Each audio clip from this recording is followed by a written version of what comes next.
বয়স 50 পেরোলেই এই কথাগুলো মনে রাখবেন। 1, নিজের সারা জীবনের অর্জিত অর্থ ও ভৌতিক সম্পত্তি নিজের কাছে রাখবেন।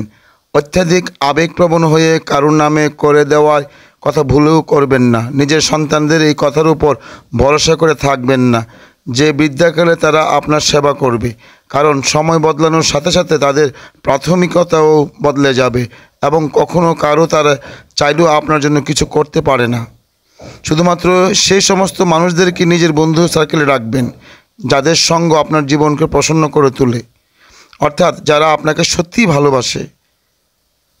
বারবার নিজের ঘর বা বাড়ি পরিবর্তন না করে নিজেকে একটি স্থায়ী জায়গায় রাখুন, যাতে আপনি একটি স্বাধীন জীবনযাপন উপভোগ করতে পারেন।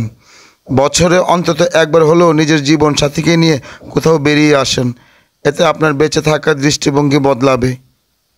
নিজের ছোট ছোট কাজ নিজেই করবেন। বৃদ্ধ অবস্থায় দোহাই দিয়ে কাউকে দিয়ে কোনো কাজ করিয়ে নেবেন না এবং কারোর থেকে সম্মান পাওয়ার চিন্তা করবেন না। কারোর সাথে নিজের তুলনা করবেন না এবং কারোর থেকে কোনো প্রত্যাশাও রাখবেন না। সবার কথা শুনবেন, কিন্তু নিজের বুদ্ধিমত্তার উপর বিচার করে যে কোনো বিষয়ে সিদ্ধান্ত নেবেন। নিজের স্বাস্থ্যের প্রতি খেয়াল রাখবেন। ডাক্তারি পরীক্ষা নিরীক্ষা ছাড়াও নিজের আর্থিক সামর্থ্য অনুযায়ী পুষ্টিগুণ সম্পন্ন খাদ্য গ্রহণ করবেন এবং যতটা সম্ভব নিজের কাজ নিজে করার চেষ্টা করবেন। ছোটোখাটো শারীরিক সমস্যায় বিচলিত হবেন না, কারণ বয়সের সাথে সাথে এগুলো চলতে থাকবে। প্রার্থনা করবেন, কিন্তু ভিক্ষা চাইবেন না, এমনকি ঈশ্বরের কাছেও না। যদি ঈশ্বরের কাছে কিছু চাইতেই হয় তাহলে শুধু চাইবেন ক্ষমা এবং সাহস। নিজের জীবনটাকে আনন্দের সাথে কাটানোর চেষ্টা করবেন। মন প্রসন্ন রাখবেন এবং পরিবারের সকলকে আনন্দ দেওয়ার চেষ্টা করবেন।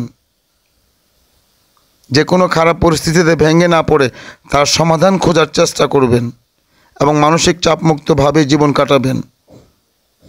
জীবনে স্থায়ী বলে কিছু হয় না, নিজের চিন্তাধারাও নয়, এই কথাগুলি বিশ্বাস রাখবেন।